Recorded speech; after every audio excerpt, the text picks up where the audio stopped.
Este mensaje del Dr. John MacArthur ha sido adaptado y predicado para nuestra audiencia de habla hispana por el pastor Henry Tolopilo. Henry Tolopilo es pastor maestro del Ministerio Hispano de Grace Community Church. Vamos a abrir nuestras Biblias al capítulo 4 de Filipenses. Capítulo 4 de Filipenses. Estamos examinando los versículos del 1 al 9. Y hoy llegamos a un versículo crucial, yo diría, en esta preciosa porción que nos ha estado enseñando acerca de la estabilidad espiritual.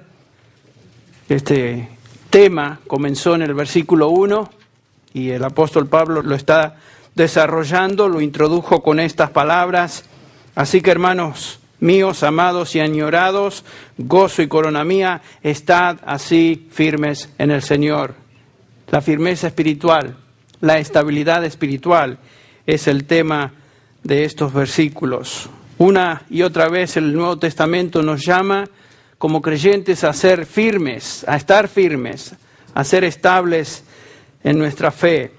Ninguno de nosotros quiere ser conocido por una persona débil, una persona inestable, una persona infantil en su fe. Todo lo contrario, queremos ser conocidos por creyentes fuertes, victoriosos, estables en nuestra lucha espiritual. Pero una cosa es desear ser estable en nuestra vida como cristianos y otra cosa es obtener esa estabilidad. Y es justamente los versículos del 1 al 9 de esta porción que el apóstol Pablo nos enseña o nos describe los principios que nos ayudan o son necesarios para la firmeza espiritual.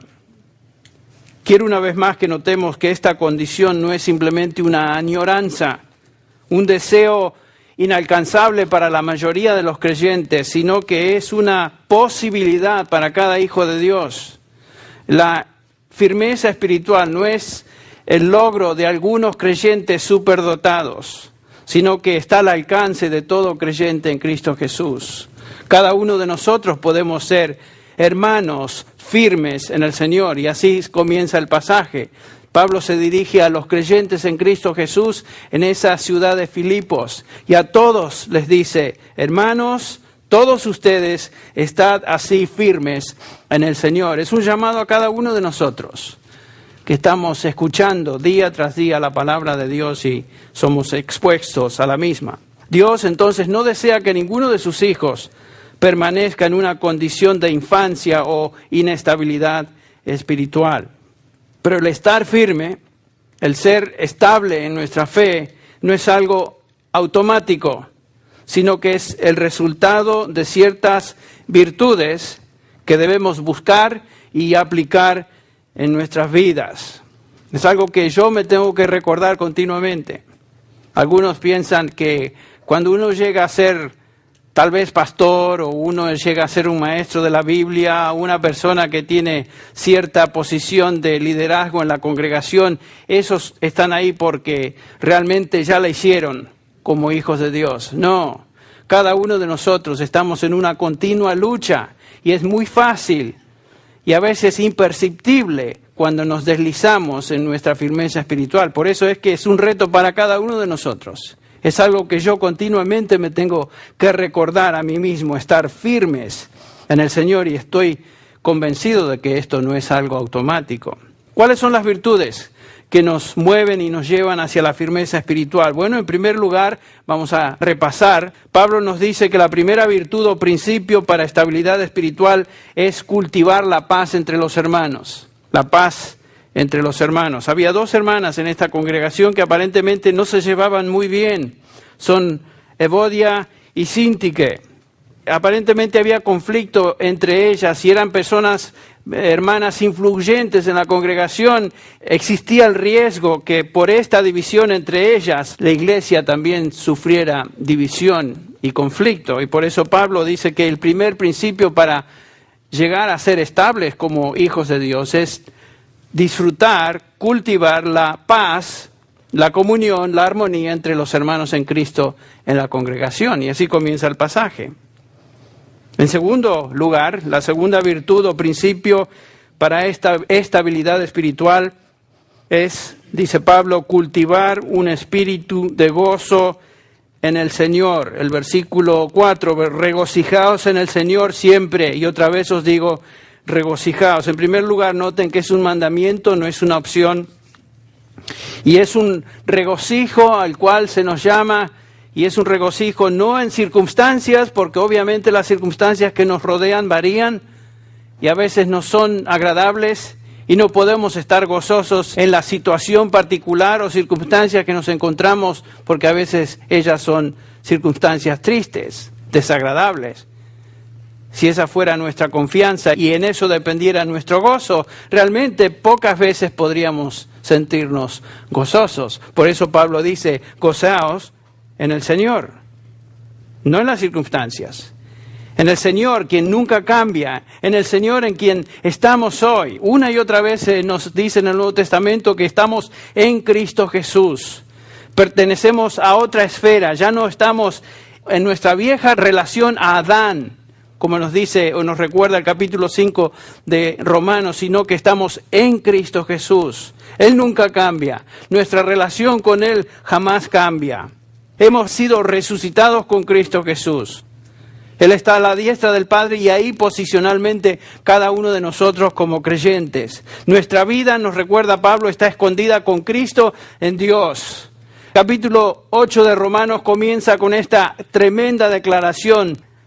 Ya no hay condenación para los que están, ¿dónde? En Cristo Jesús. No hay posible condenación. Entonces, cuando nos alegramos, cuando estamos pasando por dificultades, situaciones difíciles y tenemos la tentación de caer en nuestro gozo espiritual, debemos recordar que nuestro gozo depende de Cristo Jesús. Y gracias por esa relación y el hecho de que Él nunca jamás cambia, estamos en Él, gozaos en el Señor. Y Pablo lo repite, es su mandamiento, y dice, otra vez os digo, regocijaos. Y acordémonos que el apóstol Pablo, cuando escribe esta epístola, no se encuentra en una de las situaciones más alegres, más confortables de su vida, sino que está hablando desde una posición de prisionero del imperio. Estaba encarcelado, estaba limitado en lo que él podía hacer y decir, y sin embargo, él escribe, regocijaos en el Señor, en Cristo Jesús. Como él lo dice, para mí el vivir es Cristo y el morir es ganancia. No importa lo que me suceda a mí, dice Pablo, yo me regocijo en Cristo Jesús. Y él llama a sus hermanos en Cristo a hacer lo mismo. El tercer principio que observamos es que la estabilidad espiritual viene a aquellos que aprenden a aceptar menos de lo que merecen o piensan que merecen. Lo hemos mencionado, no vamos a estacionarnos en eso mucho más.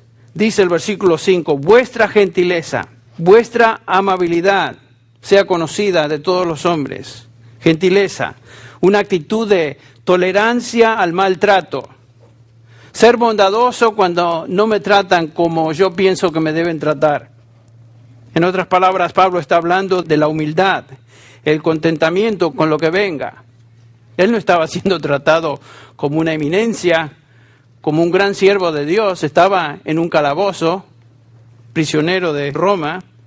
Y sin embargo, dice Pablo, que vuestra gentileza, vuestra amabilidad sea conocida de todos los hombres. Me imagino que Pablo fue una persona muy bondadosa y gentil, muy amable. Tan amable que sin duda los guardias romanos que lo custodiaban se sentían de alguna manera atraídos a él.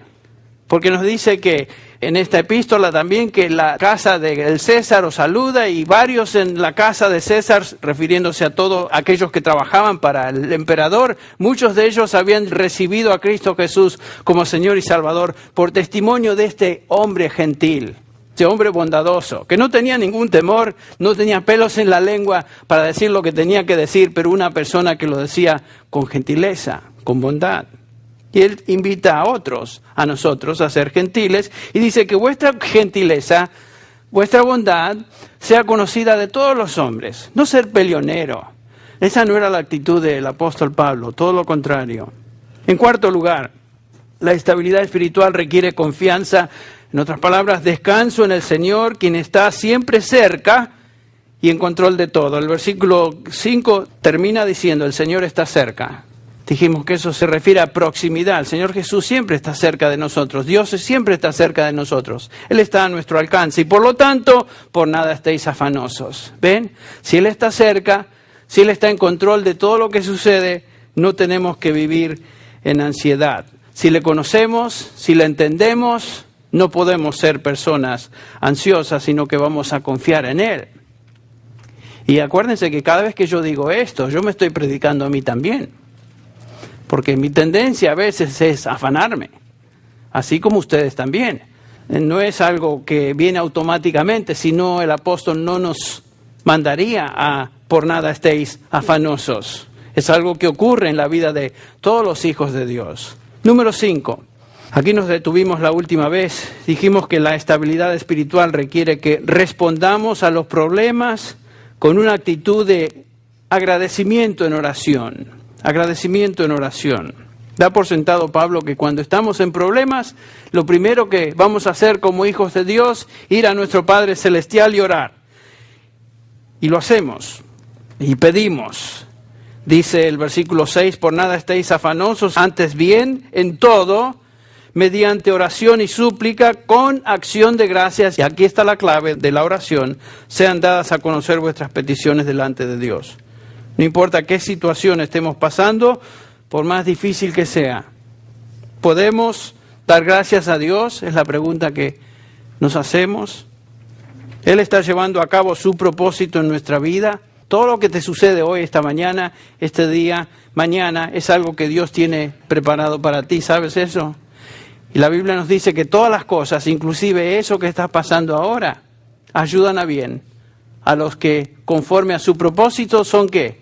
Llamados. Dios lleva a cabo su propósito en la vida de sus hijos y lo hace de acuerdo a su patrón, de acuerdo a su designio, de acuerdo a su soberano plan.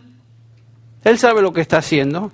Por lo tanto, dice acá Pablo, podemos pedir que el Señor nos libere, es cierto, pero lo hacemos con acción de gracias independientemente de dónde estamos y dónde nos encontramos. Si creemos que Él está en control de todo, entonces creo que podremos dar gracias a Dios. Está dentro de nuestra capacidad como hijos de Dios, por medio de su Espíritu, el ser agradecidos a Él. No es una virtud de algunos simplemente, está dentro de nuestra capacidad como hijos de Dios, por su Espíritu, ser agradecidos a Él. No es natural el ser agradecido, no nos nace a todos ser agradecido. Se nos pide acá que cuando oremos, lo hagamos en una actitud de acción de gracias, es un mandamiento. Y en la medida, por supuesto, que conocemos mejor a Dios, le entendemos a la luz de su palabra, le entendemos en cuanto a cómo Él nos ha rescatado de situaciones anteriores, sabemos que Él está en control de todo y lo que viene en el futuro, Él también nos va a rescatar. Por lo tanto, estamos agradecidos. En la medida que conocemos mejor a Dios y le entendemos, podemos crecer entonces en nuestras acciones de gracias a Él. Y cuando oramos de esta manera, noten el versículo 7, Pablo promete que algo va a suceder. Versículo 7, y la paz de Dios, que sobrepasa todo entendimiento, guardará vuestros corazones y vuestras mentes en Cristo Jesús. Está hablando del hombre interior. Todo lo que somos en nuestro interior será preservado, será guardado por la paz de Dios. Como vimos, Dios no nos promete concedernos la petición que estamos haciendo automáticamente. A veces su respuesta es sí, a veces espera y a veces es no. Pero el punto es que hay algo que Dios garantiza, que si oramos a Él con acción de gracias, independientemente de lo que nos está sucediendo, Él promete entonces darnos su paz, la cual, nos dice Pablo, es incomprensible a la mente humana. Dice ahí que es la paz que sobrepasa, ¿qué? Entendimiento. No se puede entender, no se puede realmente comprender esa paz, porque es una paz que no es normal, no es común, no es natural al hombre, sino que es de Dios. Esa paz es incomprensible, pero es justamente lo que Dios promete que va a darnos. Pablo no ha concluido con todo en esta enseñanza sobre el tema de la estabilidad espiritual. Llegamos ahora al versículo 8, que como ya les dije es un versículo clave. Es un versículo clave de cómo un creyente puede realmente experimentar estabilidad espiritual. Yo creo que llegamos al clímax de esta enseñanza en este versículo 8. Me encanta este versículo y el principio que vamos a considerar es el siguiente. La estabilidad espiritual se obtiene cuando enfocamos nuestra mente en las virtudes de piedad. Cuando enfocamos nuestra mente en las virtudes de piedad. Noten cuáles son ellas. Versículo 8. Por lo demás, hermanos, todo lo que es verdadero, todo lo digno, todo lo justo, todo lo puro, todo lo amable, todo lo honorable, si hay virtud o algo que merece elogio, en esto ¿qué? Pensad, en esto meditad. Por lo demás, dice Pablo, finalmente, hermanos, él llega a la conclusión, nos indica que esta tal vez es el resumen, la culminación de todo lo que él ha enseñado hasta el presente. La frase clave en este versículo es la última, en esto pensad o en esto meditad. La estabilidad espiritual es el resultado de nuestra manera de pensar, nuestra mente. La psicología moderna, aquellos que están envueltos en terapia, consejería, estoy hablando de la psicología secular, nos dicen que para ser librados de nuestras neurosis, como mencioné, nuestra psicosis, nuestros problemas, nuestra falta de amor propio, el paciente tiene que echar un vistazo profundo en su interior, hacia el pasado, y revivir todo su dolor, sus abusos, sus maltratos, su caos, su oscuridad, revolver toda esa porquería que está escondida en el fuero más interno del ser, para realmente entenderse lo que uno es hoy y poder enfrentarnos hacia el futuro. Bueno, qué consejo tan distinto, tan contrario a lo que la palabra de Dios nos dice acá. Noten, eso no es lo que la palabra de Dios nos llama a hacer. Qué interesante que algunos de estos consejeros aún están dentro del ambiente evangélico y hacen lo mismo. Utilizan este tipo de metodología. Lo cual me hace, y aquí hago un paréntesis, lo cual me hace simplemente confirmar lo que siempre presiento, que muchos de estos consejeros cristianos son tal vez creyentes, y vamos a darles eso, que son creyentes, pero nunca fueron enseñados, nunca profundizaron en la palabra de Dios, no conocen bien la palabra de Dios, y todo lo que aconsejan es simplemente su capacitación secular que han recibido en el contexto de una universidad, por ejemplo, y están repitiendo lo que recibieron en ese contexto secular. Pero no son cristianos porque nos están enseñando la palabra de Dios. Ahí está el punto. Entonces, yo prefiero escuchar lo que Dios me dice antes que escuchar a alguno de estos llamados expertos, por más cristianos que sean. Y no estoy negando que en algunos casos hacen bien a las personas, particularmente si conocen la palabra. Así que no es un ataque a los consejeros cristianos, simplemente un paréntesis para hacerles ver que la palabra de Dios nos indica algo muy distinto a lo que normalmente se nos dice que debemos hacer.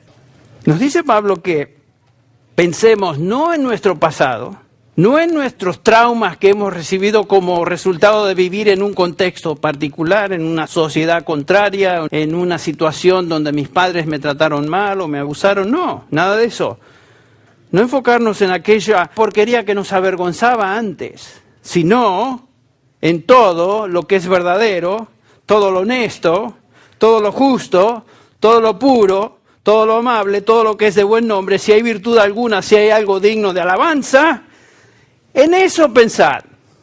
Y vamos a analizarlo. Pensad, meditad. La palabra pensad es logizomai, de donde sacamos nuestra palabra castellana lógica.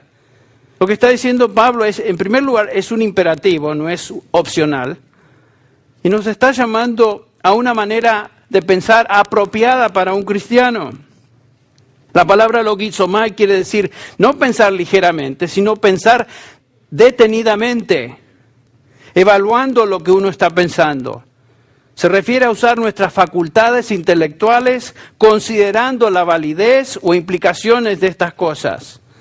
Es detenerse a meditar. A veces leemos la Biblia, Perdóneme, mi hermano, pero a veces leemos la Biblia como que un pasaje al día, como que va a espantar al diablo y es todo lo que vamos a hacer.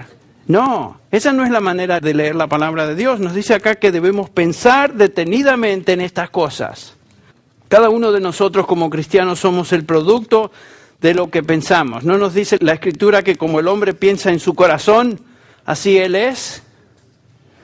Lo que consume nuestra manera de pensar, aquello que ocupa nuestra mente, se refleja entonces en nuestras actitudes y en nuestra conducta, nuestra forma de actuar. Mira, lo que domina tu mente, eso se traduce en lo que domina tu actitud y domina tu conducta. Somos lo que pensamos, ¿sí o no? Por eso es que la manera de pensar correcta es tan crucial para un cristiano. Es crucial, es vital. Pero observen la sociedad en general. La cultura moderna no nos motiva a pensar apropiadamente y meditar. La gente hoy no está interesada en cultivar la mente. Hoy la gente está casi sugestionada con aquello que les haga sentir bien, aquello que les distraiga, aquello que les traiga buenos sentimientos, aquello que dé y acentúe emociones de placer. Tristemente esta actitud también se ha filtrado dentro de la iglesia y los creyentes en general andan buscando experiencias que les hagan sentir bien y cosas que funcionen. No ponen su prioridad en pensar correctamente, en buscar aquello que es verdadero. Los creyentes de hoy en general no son como los nobles de Berea. ¿Se acuerdan? ¿Cuál era la característica de los nobles de Berea según Pablo? Escudriñaban a diario las Escrituras, pensaban, meditaban, para ver si estas cosas les hacían sentir bien. No, no dice eso. Para ver si estas cosas que eran así, usaban su mente. Dios nos dio una mente para pensar, no simplemente para que esté dentro de esto que llamamos en Argentina el mate. Como dice un escritor cristiano, la iglesia hoy es anti-intelectual, su fe es romántica. Los creyentes piensan en la iglesia local como un centro de experiencias. Tiene razón. Van ahí para experimentar algo, darse su inyección de droga espiritual para que les dure el resto de la semana. Su concepto es de verse en sí mismo como consumidores espirituales y piensan, estoy todavía haciendo referencia a este escritor, y piensan que el trabajo y función de la iglesia es llenar las necesidades que ellos sienten. Esa no es la función de la iglesia, llenar tus necesidades. Esto es cierto, pero pregunto, ¿qué resulta de todo esto? Bueno, resulta una iglesia inestable, una iglesia infantil. No vive conforme a una manera de pensar bíblica, sino que vive conforme a sus sentimientos. William Glasser, otro escritor, médico psiquiatra en este contexto, y él ni siquiera es creyente, pero es el padre de lo que llaman en inglés reality therapy o terapia real, no sé cómo será la traducción en castellano. Pero él dice lo siguiente, en un artículo escrito en contra de aquellos que piensan y enseñan que el hombre es simplemente un animal avanzado, que simplemente responde al estímulo, así como los perros de Pavlov. Dice así Glasser, el hombre no es controlado simplemente por un factor de estímulo predecible. El hombre es controlado desde su interior, por lo que él quiere y desea. Y lo que él quiere y desea está predeterminado por lo que influencia su manera de pensar. Su respuesta, dice él, no es mecánica, sino pensativa. Tiene razón. Y este es un psiquiatra secular, pero ha estudiado la mente humana. El hombre no es simplemente un perro súper desarrollado. Somos distintos. No hay una aplicación directa de un animal a nosotros. No somos animales súper desarrollados. Somos criaturas de Dios. Poseemos una mente creada a imagen y semejanza de Dios. Entonces es muy importante, la mente entonces es el centro de comando que determina la conducta humana. Como uno piensa es crítico. Ahora, desde el punto de vista bíblico, esto es precisamente lo que Pablo está subrayando en este versículo 8 de Filipenses 4.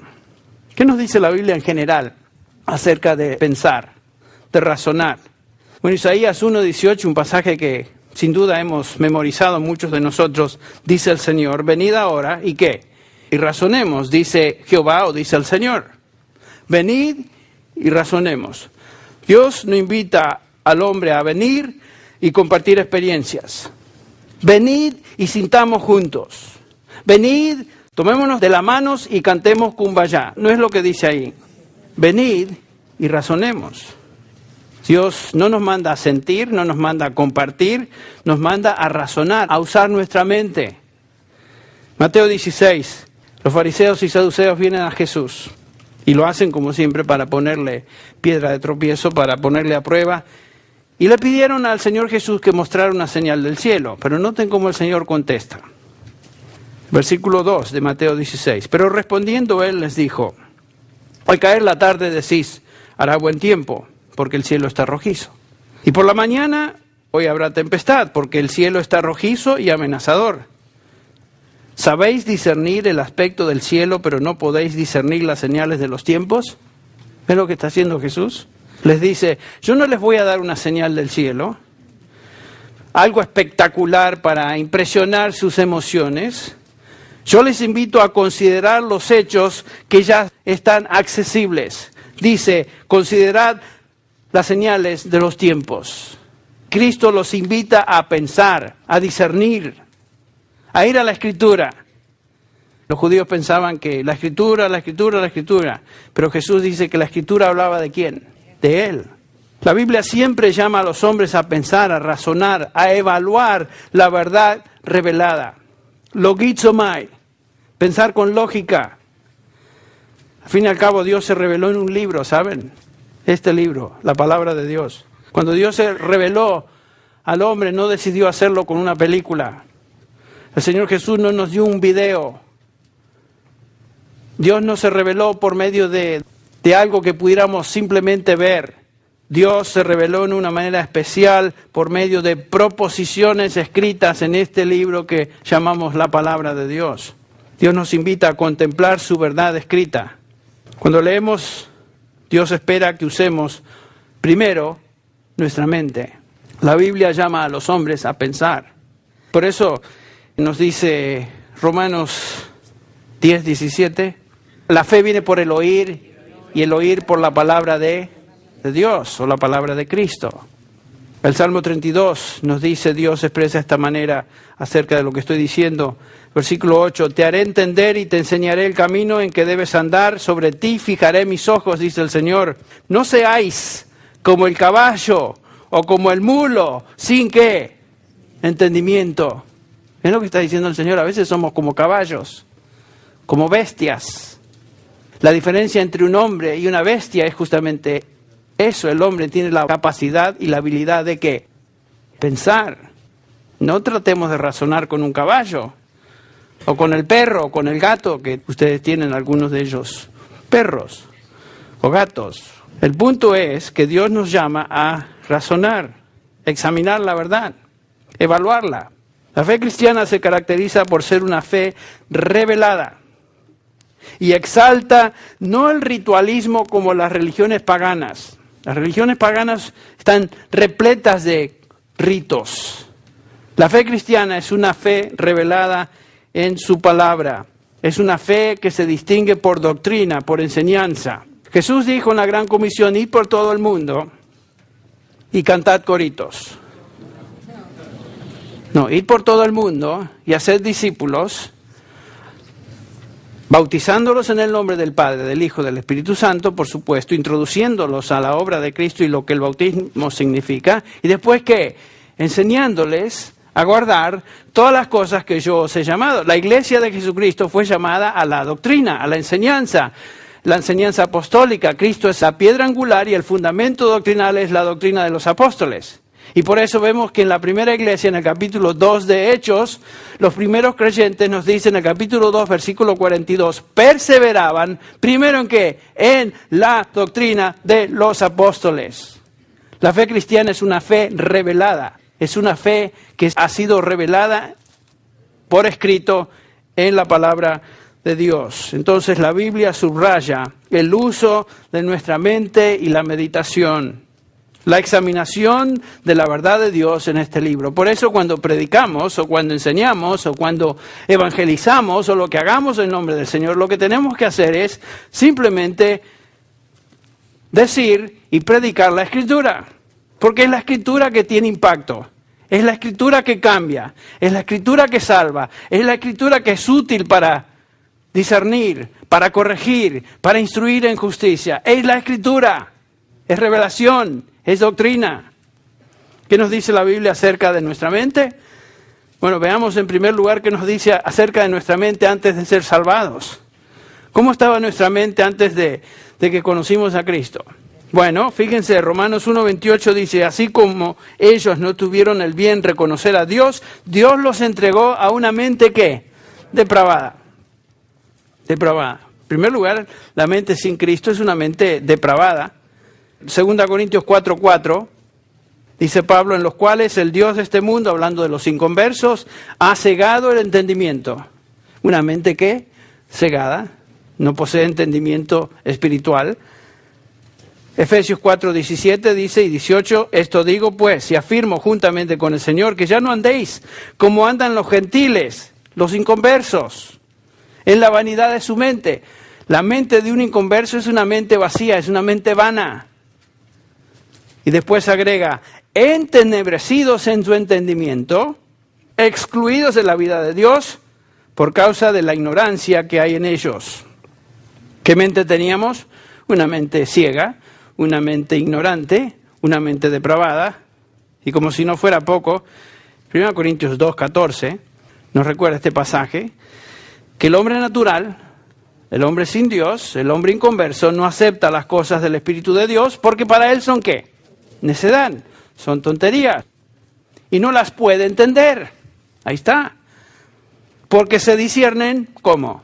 Espiritualmente. Esta es una trágica descripción de la mente humana sin la intervención del Espíritu Santo. Es una mente pervertida, una mente cegada, vana, entenebrecida, ignorante, necia, incapaz de discernir verdades espirituales. Pero el Evangelio tiene el poder de penetrar e iluminar esa mente por medio del Espíritu Santo, esa mente caída. Por eso es que Pedro nos dice en 1 Pedro 3 que cuando estamos compartiendo el Evangelio, si alguien nos hace una pregunta acerca de nuestra fe, nuestra respuesta debe ser siempre preparado para presentar defensa ante todo el que os demande razón de la esperanza que hay en vosotros. ¿Dónde está la razón de la esperanza que hay en nosotros? La palabra de Dios. Eso es lo único que podemos compartir. Algo que sucede en la mente de una persona que llega a salvación es que de repente, de pronto, entiende la verdad de Dios. Entiende que Cristo es la verdad, entiende que Él es el camino a Dios. Todo comienza con la mente iluminada por el Espíritu de Dios. Ahí comienza la salvación, que es obra del Espíritu. La fe viene por el oír, como dije, y el oír por la palabra de Dios, la palabra de Cristo.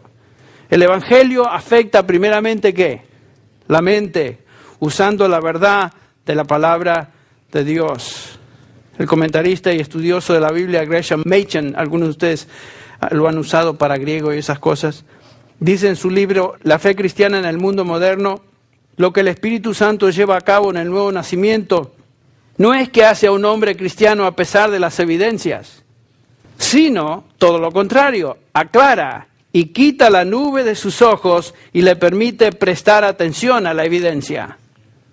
Claro, tiene razón. Nuestra fe no es una fe ciega, es una fe basada en revelación divina.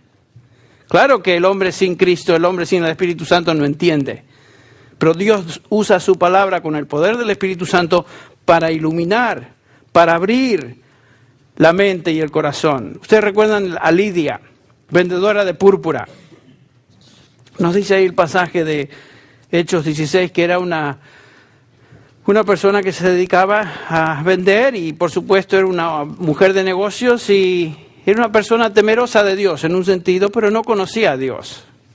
Era religiosa, como la mayoría de la gente, yo diría.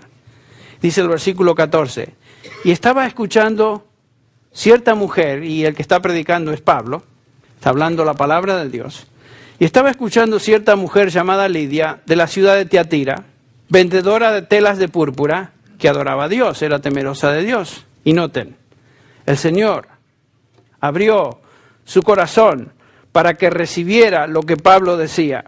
¿Ven? Hasta ese momento era simplemente información que ella no entendía. Pero el Señor abrió su corazón, su mente, su entendimiento para que recibiera y abrazara el Evangelio. Esa es la obra de Dios. Dios busca adoradores, ¿no es cierto? Nos dice la Biblia, nos dice el Señor Jesús, pero busca adoradores que le adoren en espíritu y en verdad. No podemos adorar a Dios sin conocerle a Él, sin conocer su revelación acerca de Él mismo.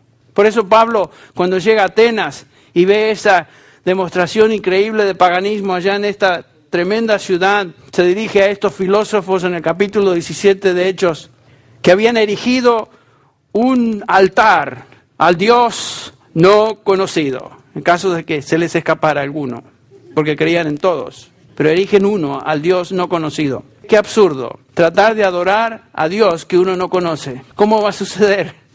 Dios dice que Él busca adoradores, pero busca adoradores que le adoren en espíritu y en verdad. Por eso Pablo entonces, yo les vengo a hablar de ese Dios que ustedes no conocen y comparte, mejor dicho, enseña, predica el Evangelio. Es imposible adorar a Dios sin conocer a Dios. Dios quiere que le conozcamos, que le entendamos. Dice Jeremías, el que se gloríe, gloríese en esto. Dice el Señor, que me entiende y me conoce. No podemos adorar a un Dios no conocido. Si usted viene a esta congregación y asiste y viene y cumple con los requisitos, escucha y todo eso, pero usted no conoce a Dios, usted no puede adorar a Dios. Usted simplemente está cumpliendo con venir, con estar. Está siendo religioso en cuanto a lo que es el cristianismo, pero usted no puede adorar a Dios si usted no le conoce personalmente. Por eso le proclamamos, le enseñamos y le conocemos y le entendemos por medio de lo que Él ha revelado, usando nuestra inteligencia en respuesta a lo que Él ha revelado en su palabra, pero sí movidos por el Espíritu de Dios. El Espíritu Santo es el que lleva a cabo esta obra de alumbramiento, de iluminación. En Mateo 6 el Señor Jesús nos enseña acerca de la fe como ilustración del cuidado de Dios sobre su creación. Este es el Sermón del Monte. No vamos a leer todo el pasaje, pero dice, por ejemplo, el versículo 25, por tanto os digo, este es Jesús, no os afanéis por vuestra vida, que habéis de comer, que habéis de beber, ni por vuestro cuerpo, que habéis de vestir. La gente está afanada de esas cosas, ¿no? En general. ¿No es la vida más que el alimento y el cuerpo más que el vestido? Y después dice lo siguiente, mirad, las aves del cielo no siembran, ni siegan, ni recogen en graneros, y vuestro Padre Celestial las alimenta. Y después pasa a otra ilustración. Considerad los lirios del campo. Se mira los lirios del campo, las flores del campo, cómo crecen, dice Jesús, no trabajan ni hilan, pero os digo que ni aun Salomón en toda su gloria se vistió así como uno de ellos. Y si la hierba del campo que hoy es y mañana se echa en el horno, Dios la viste así. Noten la pregunta, ¿no hará mucho más a vosotros, hombres de poca fe? En referencia a esta porción del Sermón del Monte, Lloyd Jones, que a menudo lo menciona, uno de mis favoritos comentaristas, dice Lloyd Jones, la fe, de acuerdo a la enseñanza de nuestro Señor, es primordialmente pensar. El problema con el hombre de poca fe es que no piensa. Dice Lloyd Jones. Él permite que las circunstancias le apaleen. Debemos tomar más tiempo estudiando, dice él, las lecciones de nuestro Señor en observación y deducción. La Biblia está repleta de lógica y jamás debemos pensar que la fe es algo puramente místico. La fe cristiana es esencialmente pensar. Tiene razón. Dice Jesús, mirar las aves del cielo, considerar los lirios del campo. Esto es considerar las evidencias y llegar a deducciones.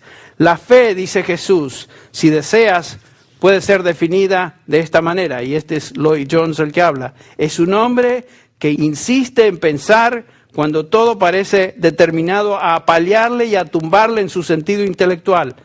El problema con una persona de poca fe es que en lugar de controlar su mente está siendo controlado por algo más, y este hombre divaga en círculos, lo cual es la esencia de la ansiedad. Esto no es pensar.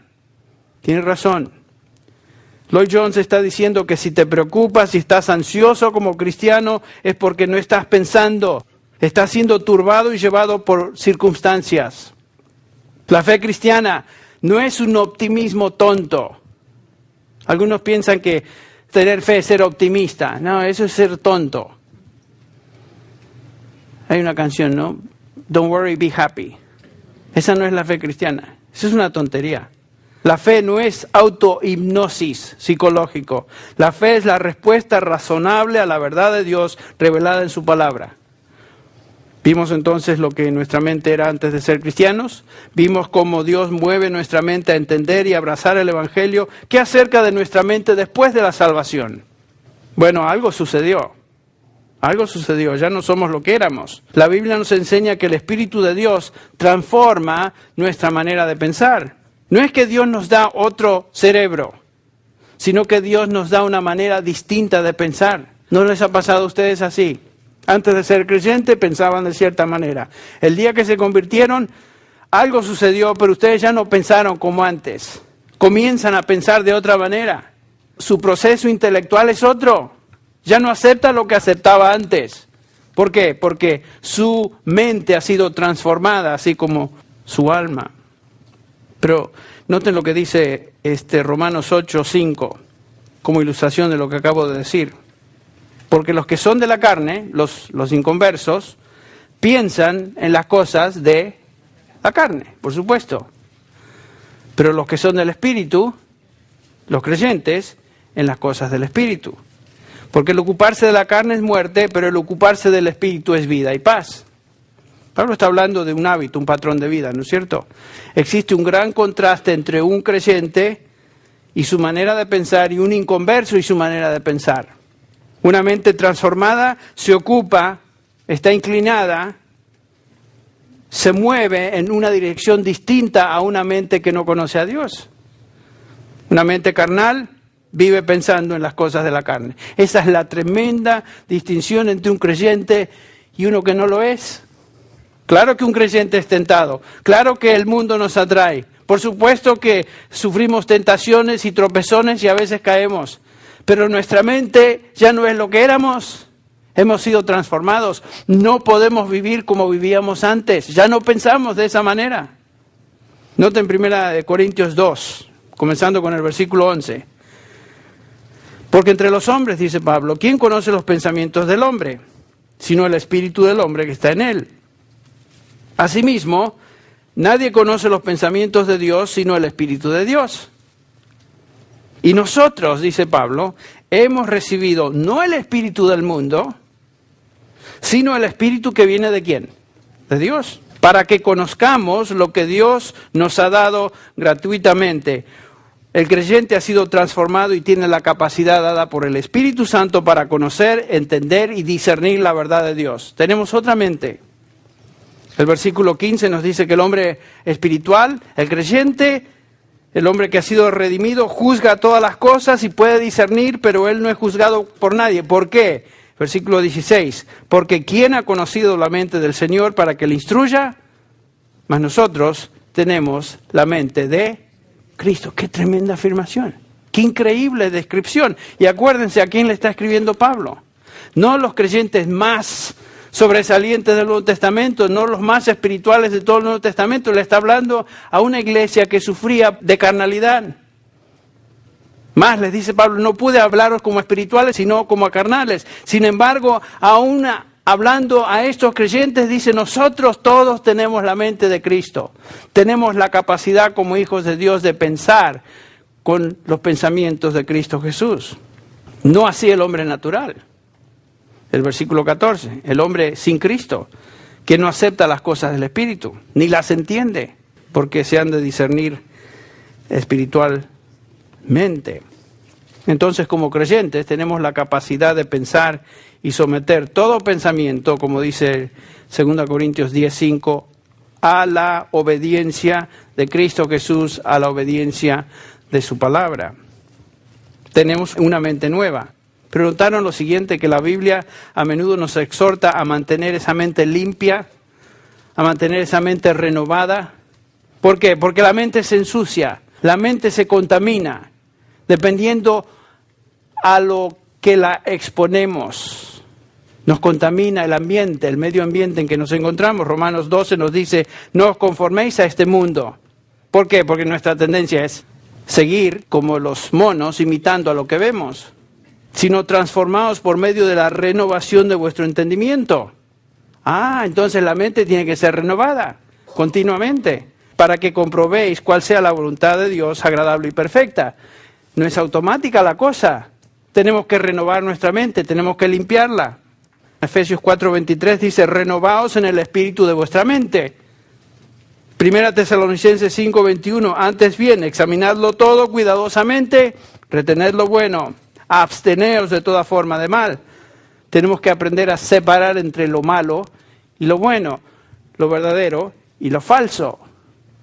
Primera Pedro 1:13 dice, por tanto, ceñid vuestro entendimiento para la acción. Colosenses 3:2, poned la mira o fijad vuestra mente en las cosas de arriba, no en las de la tierra. La mente no es neutral, ¿ven lo que está diciendo la Escritura? Claro que hemos sido transformados, tenemos una nueva mente, pero la mente no es neutral, siempre está activa. Y si no nos disciplinamos en lo que pensamos, si no activa y diligentemente pensamos en lo que Dios quiere que pensemos, nos vamos a deslizar, vamos a ser contaminados por las influencias de afuera, del mundo. Y vamos a llegar a pensar cosas que son contrarias a Dios, aún como creyentes. ¿En qué cosas debemos pensar? Rápidamente las repasamos, están en este pasaje, Filipenses 4:8. En primer lugar, dice Pablo, primero piensen en todo aquello que es verdadero, todo lo verdadero. Si quieres saber lo que es verdadero, ¿a dónde recurres? A la palabra de Dios. Juan 17:17 dice Jesús, tu palabra es verdad. Salmo 19:9 nos dice que tus preceptos son verdaderos. La verdad está en Cristo, nos dice Efesios 4:21. Jesús nos dijo que Él es la verdad. Segunda de Timoteo 2:25 nos dice que Dios concede el conocimiento de su verdad. Entonces, si quieres conocer lo verdadero, debes ir a la fuente de verdad, que es la palabra de verdad, que Él nos describe, por ejemplo, Pablo en segunda de Timoteo 2:15. La verdad se encuentra en la palabra de Dios. En segundo lugar, dice Pablo que debemos pensar o meditar en todo lo honesto. Esta palabra quiere decir lo digno de respeto, lo honorable, todo aquello que es noble, reverente. La raíz de esta palabra quiere decir sagrado. Todo aquello que es digno de admiración, es digno de adoración. En eso debemos pensar. La tercera palabra o frase que aquí se menciona es todo lo justo. Todo aquello que está en armonía con el estándar eterno de Dios. Lo justo, lo que Dios ha revelado en su palabra. Todo lo que es puro, la palabra es agnos. Se refiere a lo que es moralmente limpio, sin contaminación, en contraste a lo impuro, lo sucio, que es distinto a esta terapia moderna que mencionamos hace un rato. Luego el apóstol agrega todo lo amable. Esto quiere decir lo placentero, lo que es atractivo, lo dulce, lo generoso. Es una palabra que tiene varios matices. Y después dice Pablo, todo lo que es de buen nombre, todo aquello que se considera de buena reputación, en eso debemos pensar. Y luego el apóstol agrega, si hay virtud alguna, algo que merece elogio o excelencia, en eso pensad. Entonces ustedes pueden ver que como cristianos debemos guardar nuestra mente. Y no es automático, debemos hacer un esfuerzo en esto, pensar en estas cosas. Vivimos en un mundo, en un contexto que nos expone a todo lo distinto, a todo lo contrario. Si pongo mi mira en las cosas de este mundo, ¿voy a encontrar verdad? ¿Voy a encontrar aquello que es honorable, justo, digno, puro? No, todo lo contrario. Por eso debemos tener cuidado en lo que pensamos, a qué nos exponemos, a qué películas vamos, qué videos rentamos, qué revistas leemos y qué otras cosas hacemos que realmente afectan nuestra mente y nos contaminan de suciedad. La mente cristiana ha sido transformada, nuestra mente es la mente de Cristo, pero si no estamos disciplinándonos a pensar lo verdadero, lo justo, lo digno, lo amable, lo santo, entonces no va a ser automática la cosa. Es algo que cada uno de nosotros como hijos de Dios debemos hacer, disciplinarnos a estas cosas. Cuando yo era chico, yo no veía las cosas que se ven hoy. Yo no tenía acceso a videos. Entra uno a un lugar donde se rentan videos y uno dice, bueno, voy a ir a la sección familiar. Pero de aquí que llegué a la sección familiar ya pasaste por una serie de cosas que no son familiares para nada. Y están ahí, a la vista. ¿A qué ponemos nuestra mente? Nuestra mente es el tesoro más precioso que Dios nos ha dado como seres humanos. Porque como les dije, no somos bestias. Somos criaturas de Dios, hechos, creados a su imagen y semejanza. Tristemente el hombre se vuelve como bestia, no se eleva, sino que se reduce a ese nivel de bestia cuando se entrega a todas estas cosas que acabamos de mencionar. ¡Qué terrible situación! Pero el punto es que nuestra mente debe ser cultivada como creyentes. Debe ser disciplinada a pensar estas virtudes que Dios exalta. Sin duda, somos el producto de lo que pensamos. Nuestras actitudes y conductas son el resultado de nuestra manera de pensar. Eso es lo que nos dice Pablo. Pero hay algo más que no podemos cubrir esta mañana. Hay algo que es muy importante que Pablo va a subrayar, y Pablo nos va a hablar de la importancia de un ejemplo de vida espiritual estable. Y ese ejemplo es Él. Ese ejemplo es Él. Por eso dice el versículo 9 que vamos a examinar la próxima vez: lo que aprendisteis y recibisteis y oísteis y visteis en mí, ¿esto qué? Haced, y el Dios de paz estará con vosotros. Dios quiere estar con nosotros. Dios quiere guiarnos. Dios quiere que seamos creyentes fuertes y estables. Pero hay ciertas cosas que debemos hacer y disciplinarnos en ello. Es lo que estamos observando y examinando. Gracias a Dios por su palabra. Vamos a orar. Padre, te agradecemos en esta tarde por habernos permitido examinar un poquito de lo que tú nos enseñas por medio de la pluma, la mano de el gran apóstol Pablo. Gracias te damos, Señor, por su vida. El hecho de que él fue llamado a servirte, a predicar el Evangelio. Y sin duda, como resultado indirecto, nosotros somos el resultado de ese ministerio a Europa y después a América. Gracias te damos, Señor, por tu palabra, la cual nos anima, nos conforta, nos redarguye, nos examina, nos corta donde tenemos que sufrir corte. Gracias te damos, Señor, porque no nos has dejado palpando tu voluntad ni tu verdad, sino que la has revelado en este libro que es tu palabra. Ayúdanos, Padre, a pensar como creyentes maduros. Ayúdanos a dedicar nuestra mente a pensar estas virtudes que hemos estado examinando. En el nombre de Jesús. Amén. Este mensaje, predicado originalmente en inglés por el pastor John MacArthur, fue adaptado y predicado en la congregación hispana de Grace Community Church por el pastor Henry Tolopilo. John MacArthur es el pastor de Grace Community Church y el predicador del programa de radio Grace to You, el cual es escuchado diariamente en cientos de estaciones cristianas alrededor del mundo.